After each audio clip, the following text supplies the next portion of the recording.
कहते हैं कि भगवान हनुमान केवल बलवान ही नहीं, बल्कि सबसे मासूम भक्त भी थे।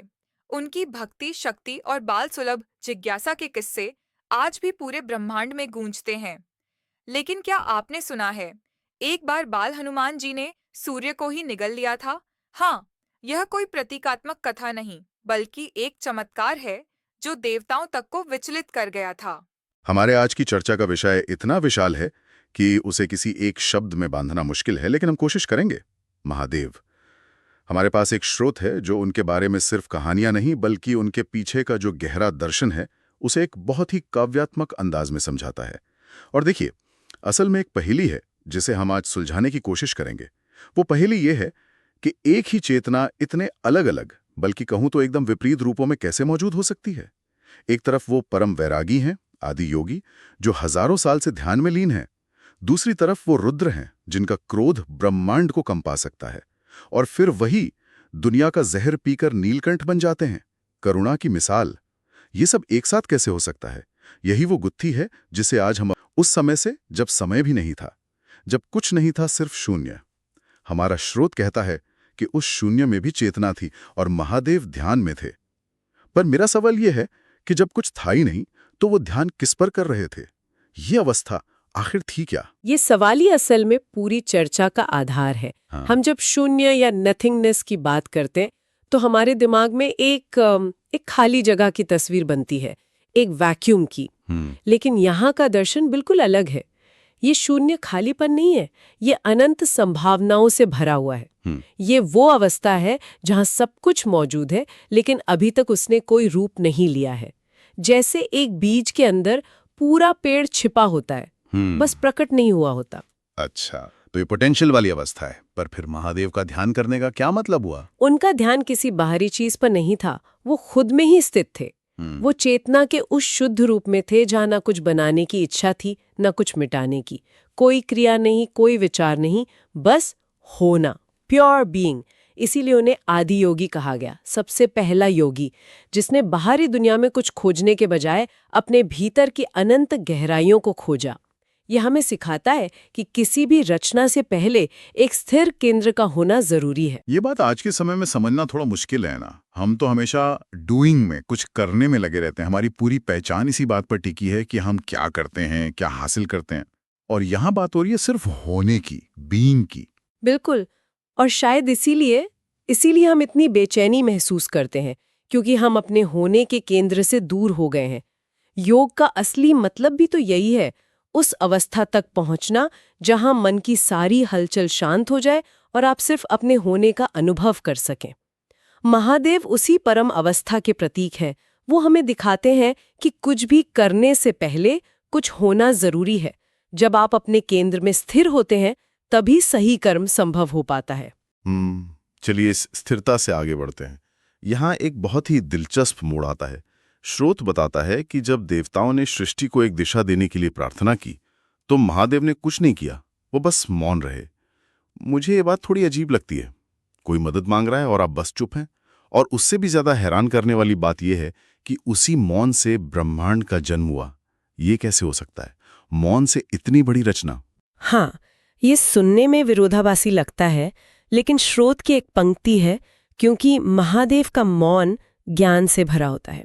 उनका मौन खाली या निष्क्रिय नहीं था, वो सही क्षण की प्रतीक्षा थी, जिसे हम कॉस्मिक टाइमिंग कहते हैं। हर चीज का एक सही समय होता है। अगर आप समय से पहले कुछ करने की कोशिश करेंगे तो वो रचना अधूरी या गलत होगी। तो ये एक तरह का धैर्य था, ये भरोसा की चीजें अपने सही समय पर ही होंगी। धैर्य से भी ज्यादा गहरा, मतलब ये उस ब्रह्मांडीय लय के साथ एक हो जाना था। देखिए, जब हम हर समय बोलने या कुछ करने की कोशिश में लगे रहते हैं तो हम उस बड़ी ऊर्जा के प्राकृतिक प्रवाह को रोक देते हैं। महादेव का मौन हमें उस प्रवाह के साथ बहना सिखाता है। इसे आप ऐसे समझ सकती हैं कि जैसे एक महान संगीतकार दो सुरों के बीच जो साइलेंस छोड़ता है, वही उस संगीत को सुंदर बनाता है। वो साइलेंस खाली नहीं होता, वो संगीत का ही हिस्सा होता है। वैसे ही महादेव का मौन सृष्टि की रचना का एक अभिन्न अंग था। जब समय सही आया तो सृष्टि अपने आप उसी मौन ऊर्जा से प्रकट हो गई। मतलब उनका कुछ न करना ही सबसे बड़ी क्रिया थी। कमाल है। हाँ ये तो पूरी तरह से हमारे सोचने के तरीके के खिलाफ जाता है। हाँ। हम सोचते हैं कि बड़ा बदलाव लाने के लिए बड़ा शोर और बड़ी मेहनत करनी पड़ती है। और कभी-कभी सबसे बड़ा बदलाव सिर्फ शांत रहकर सही समय का इंतजार करके आता है। महादेव का मौन हमें सिखाता है कि शक्ति हमेशा शोर में नहीं होती। असली शक्ति तो स्थिर और शांत चेतना में होती है। ठीक है, तो हमने स्थिरता और मौन की शक्ति को समझा, लेकिन अब उस पहेली का दूसरा और शायद सबसे चौंकाने वाला हिस्सा आता है। वही शांत महादेव जो मौन में लीन थे, अचानक रुद्र बन जाते हैं। आंखों में ज्वाला, हाथ में त्रिशूल, प्रलयंकारी रूप। स्रोत कहता है कि ये क्रोध नहीं था, ये न्याय था। पर सच कहूं तो ये फर्क करना बहुत मुश्किल है। जब कोई इतना विनाश कर रहा हो तो उसे न्याय कहना, ये तो उस विनाश को जायज ठहराने जैसा नहीं लगता। मैं आपकी बात समझती हूँ। ये एक बहुत ही स्वाभाविक सवाल है। इसे समझने के लिए हमें व्यक्तिगत भावनाओं से ऊपर उठकर ब्रह्मांडीय स्तर पर सोचना होगा। रुद्र का रूप किसी व्यक्ति के खिलाफ निजी गुस्सा नहीं है। ये एक इम्पर्सनल फोर्स है, एक ब्रह्मांडीय सुधारक, एक कॉस्मिक करेक्टर की तरह। जब भी सृष्टि में अधर्म, अन्याय या नकारात्मकता एक सीमा से ज्यादा बढ़ जाती है, जब सिस्टम का संतुलन बिगड़ जाता है, तो उसे ठीक करने के लिए एक जबरदस्त ऊर्जा की जरूरत होती है। जैसे एक रीसेट बटन। जब कंप्यूटर में बहुत ज्यादा वायरस आ जाए तो उसे फॉर्मेट करना पड़ता है। बिल्कुल सही एनालॉजी है। या फिर एक सर्जन की तरह सोचिए। जब शरीर में कैंसर फैल जाता है तो सर्जन को उस हिस्से को काटना पड़ता है। बाहर से देखने पर यह एक हिंसक क्रिया लगती है, लेकिन उसका उद्देश्य जीवन बचाना है। वो डॉक्टर का मरीज पर गुस्सा नहीं, बल्कि बीमारी का इलाज है। वैसे ही रुद्र का रूप नकारात्मकता का इलाज है, ताकि पूरी सृष्टि को बचाया जा सके। उनका प्रलय विनाश के लिए नहीं, बल्कि नए सृजन के लिए जगह बनाने के लिए होता है। अच्छा, ये कॉस्मिक करेक्टर वाला विचार इसे एक नया पर्सपेक्टिव देता है। पर उनके प्रतीकों का क्या, जैसे त्रिशूल, वो किस चीज का प्रतीक है?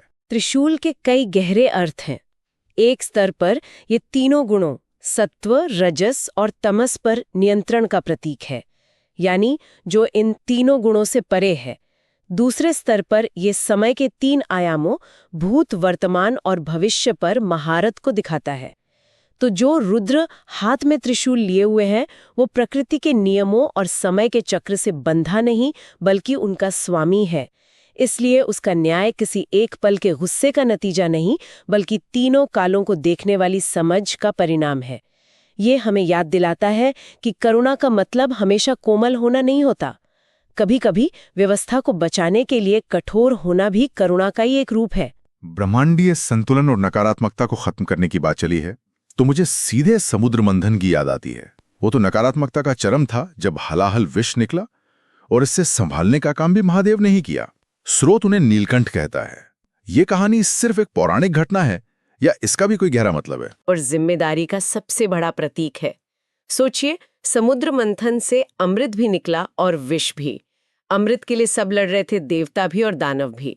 लेकिन जब विष निकला, जो पूरी सृष्टि को भस्म कर सकता था, तो सब पीछे हट गए। वो विष क्या था? वो दुनिया की सारी नकारात्मकता, घृणा, ईर्ष्या और विनाशकारी शक्तियों का सार था। और महादेव ने उसे पी लिया, पर उन्होंने उसे न तो पूरी तरह निगला, न ही उगला, बस अपने कंठ में रोक लिया। इसका क्या महत्व है? यही इस कहानी का सबसे सुंदर और गहरा संदेश है। विष को निगलने का मतलब होता है नकारात्मकता को अपने अस्तित्व का हिस्सा बना लेना, खुद भी वैसा ही हो जाना। और उगलने का मतलब होता उसे दुनिया में फैलने देना। उन्होंने दोनों नहीं किया, उन्होंने उसे अपने कंठ में धारण किया। इसका मतलब है उन्होंने नकारात्मकता के अस्तित्व को स्वीकार किया, उसे नजरअंदाज नहीं किया, लेकिन उसे खुद पर हावी भी नहीं होने दिया। उन्होंने उसे नियंत्रित किया, उसे न्यूट्रलाइज किया। ये तो आज के समय में लीडरशिप का सबसे बड़ा सबक लगता है। एक अच्छा लीडर वही है जो सिस्टम के जहर को, नेगेटिविटी को खुद सोख ले, ताकि उसकी टीम सुरक्षित रहे। बिल्कुल, उनका नीला कंठ उस त्याग और पीड़ा का एक स्थायी चिन्ह बन गया, जो उन्होंने दूसरों की भलाई के लिए सहा। ये दिखाता है कि सच्ची दिव्यता सिर्फ अच्छी चीजें बनाने में नहीं है, बल्कि दुनिया की सबसे बुरी चीजों को ग्रहण करके उसे बदलने की क्षमता में भी है। वो परम परोपकार का प्रतीक है। तो अब हमारी पहेली के दो हिस्से जुड़ रहे हैं। एक स्थिर योगी जो जरूरत पड़ने पर संतुलन के लिए रुद्र बनता है और करुणा के लिए नीलकंठ। पर एक और विरोधाभास है जो मुझे हमेशा उलझाता है। एक तरफ महादेव परम वैरागी हैं, श्मशान में रहते हैं, शरीर पर भस्म लगाते हैं, दुनिया की हर चीज से डिटैच्ड। लेकिन दूसरी तरफ वो सबसे बड़े गृहस्थ भी हैं और सबसे ज्यादा करुणामय भी। भिखारी हो या राजा, असुर हो या देवता, वो सबको बराबर वरदान देते हैं। ये वैराग्य और करुणा एक साथ कैसे संभव है? ये तो एक दूसरे के उल्टे लगते हैं। ये आकर्षक इसलिए लगता है क्योंकि हम वैराग्य का मतलब उदासीनता या इनडिफरेंस समझ लेते हैं। हम सोचते हैं कि जो डिटैच्ड है उसे किसी की परवाह नहीं होती।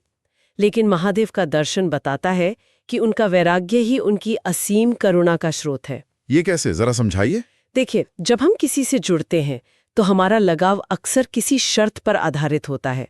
हम किसी को उसके पद, उसकी सुंदरता, उसके व्यवहार या उससे मिलने वाले फायदे की वजह से पसंद करते हैं। हमारा प्यार, हमारी करुणा पक्षपाती हो जाती है।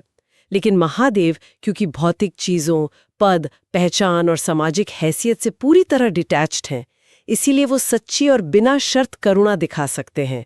वो किसी को उसकी बाहरी पहचान से नहीं देखते, वो सीधे उसकी आत्मा को देखते हैं।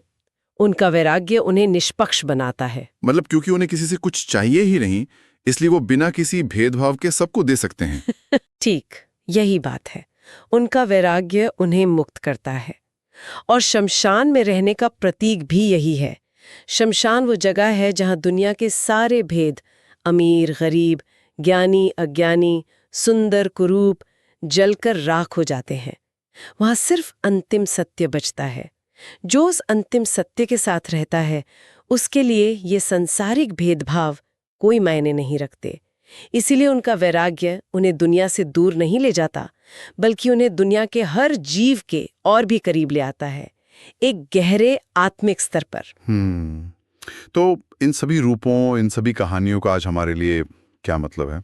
स्रोत की आखिरी पंक्तियां कहती हैं कि महादेव आज भी कैलाश पर ध्यान में हैं। वे हमें देखते हैं पर टोकते नहीं हैं। वे इंतजार करते हैं कि हम खुद समझें। ये क्या संदेश है? दुनिया में इतनी परेशानियां हैं, वो हस्तक्षेप क्यों नहीं करते? ये स्वतंत्रता और आत्म जिम्मेदारी का दर्शन है। ये बताता है कि महादेव एक कंट्रोलर या पपेट मास्टर नहीं है जो हर पल हमारी गलतियों को सुधारते रहें। वो एक प्रकाश स्तंभ की तरह है जो रास्ता दिखाते हैं, लेकिन उस रास्ते पर चलना हमें खुद होता है। अगर वो हर कदम पर हमें बचाते रहेंगे तो हम कभी तैरना सीखेंगे ही नहीं। हमारे अनुभव, चाहे वो अच्छे हों या बुरे, हमसे छीने नहीं जा सकते, क्योंकि आत्मज्ञान और आध्यात्मिक विकास अपने अनुभवों और अपनी गलतियों से ही आता है। तो ये एक तरह से फ्री विल, यानी अपनी इच्छा से चुनाव करने की आजादी का सम्मान है। हाँ, और यह इस बात पर जोर देता है कि आध्यात्मिक विकास बाहर से थोपा नहीं जा सकता। यह हमेशा भीतर से ही आता है, अपनी समझ, अपनी गलतियों और अपने प्रयासों से।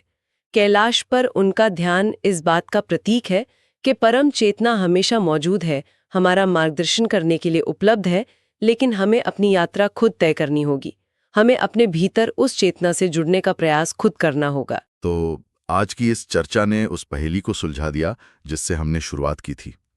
आदियोगी का गहरा मौन, रुद्र का संतुलनकारी न्याय, नीलकंठ का असीम त्याग और एक वैरागी की निष्पक्ष करुणा, ये सब अलग अलग नहीं है। ये एक ही परम चेतना के अलग अलग रूप हैं जो सृष्टि की जरूरत के हिसाब से प्रकट होते हैं। और इन सब का सार शायद यही है कि असली शक्ति बाहरी शोर शराबे में नहीं, बल्कि आंतरिक शांति में है। और वो शांति कहीं बाहर नहीं, अपने भीतर ही मिल सकती है। बिल्कुल। स्रोत का अंतिम संदेश भी यही है, सब छोड़कर भी सब पाया जा सकता है। ये उस परम स्वतंत्रता की ओर इशारा करता है जो वैराग्य में छिपी है। जब हम चीजों, लोगों और अपनी पहचान से अपनी पकड़ ढीली कर देते हैं, तभी हम ब्रह्मांड को उसके असली रूप में अनुभव कर पाते हैं। यह चर्चा हमें एक अंतिम विचार के साथ छोड़ जाती है। स्रोत में कहा गया है कि अगर इस कथा ने हमारे मन को एक पल के लिए भी शांत किया हो, तो यह महादेव की कृपा है। तो सवाल अब सिर्फ महादेव को समझने का नहीं रह जाता, बल्कि ये बन जाता है कि क्या हम अपने जीवन की इस भागदौड़ में, इस शोर में अपने लिए उस आंतरिक शांति का एक पल खोज सकते हैं। उस एक पल के मौन में हमारे लिए क्या छुपा हो सकता है? ओम नमः शिवाय।